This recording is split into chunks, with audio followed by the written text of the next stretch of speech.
एक ऐसे नौजवान शायर मौजूद हैं जिनके हम मुरीद हो गए हैं। इनकी उम्र बहुत कम है लेकिन भक्कर से इनका ताल्लुक है और उन्होंने बहुत ही कम अरसे में अपनी दाग बिठाना शुरू कर दी है अदबी हलकों में। अब्दुल्ला ज़रीम हमारे साथ मौजूद हैं।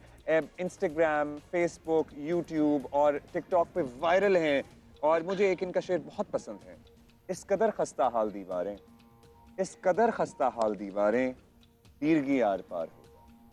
वाह अब्दुल्ला, आपने वैसे डिलीवरी भी बड़ी अच्छी की है, डिलीवरी लेकिन इनसे बेहतर हाँ नहीं कर वो मैं कह रही हूँ, सकता लेकिन इधर हम आ जाते हैं क्योंकि शेर इनका है। अस्सलाम वालेकुम अब्दुल्ला, क्या हाल है? थैंक यू फॉर मैंने सोचा हुआ था कि कभी लाहौर आएंगे तो हम आपसे जरूर मुलाकात करेंगे, नशिस्त करेंगे। वो it happens to be on Basant, थोड़ा सा कॉन्ट्रडिक्ट कर गया माहौल, लेकिन फिर भी मुलाकात आपसे बड़ी जरूरी थी। पहले तो जल्दी से बैकग्राउंड बता दें, इन द सेंस कि इतनी डीप आपकी शायरी और माशाल्लाह इतने यंग हैं आप, तो ये किस तरह, हाउ डज इट मैच?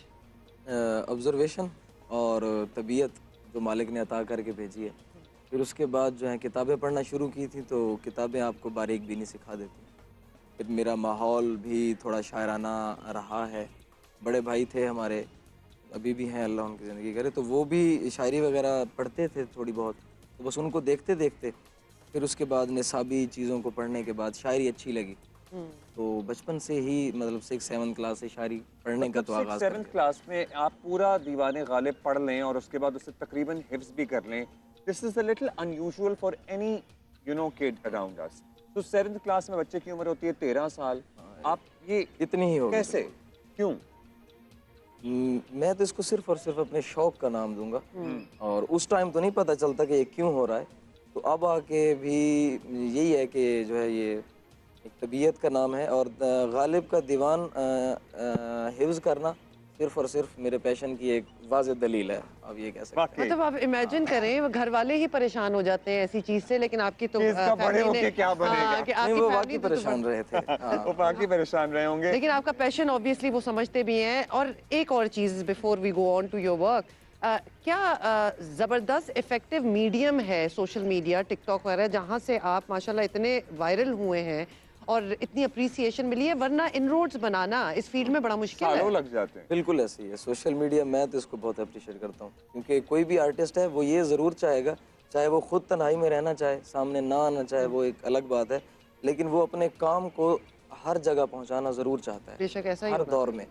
तो हमें तो सोशल मीडिया का बहुत फ़ायदा है कि हम जो भी लिखते हैं वो हम आवाम तक बहुत आसानी से पहुँचा सकते हैं। अच्छा, अब आपकी एक फ्लैशबैक, जी नज्म बिल्कुल। कहेंगे इसे? जी नज़्म नज्म है और क्या क्या खूब है, प्लीज अगर आप मैं बताओ। ज़रूर सुना देता हूँ। वो है कि फिर ख्यालात ने माजी की तरफ रुख पलटा, फिर दरीचों से गुलाबों की महक आने लगी, फिर वही जादुई चेहरे का फसूं छाने लगा, लज्जत शौक तमन्ना का मज़ा आने लगा। वाह, फिर मेरी खौफ में डूबी हुई इन आँखों ने हू बहू वैसे ही अय्याम मोहब्बत देखे, जिनमें हर सू कोई आवाज़ बुलाती थी मुझे। मैं किसी शख्स के सीने में धड़कता दिल था, मैं ज़माने के तगय्युर से बरी रहता था, मुझको घेराव में रखती थीं किसी की बाहें। आए उस जादू बदन के वो सभी खालो खद, ज़िंदगी जीने के कितने ही बहाने थे कभी।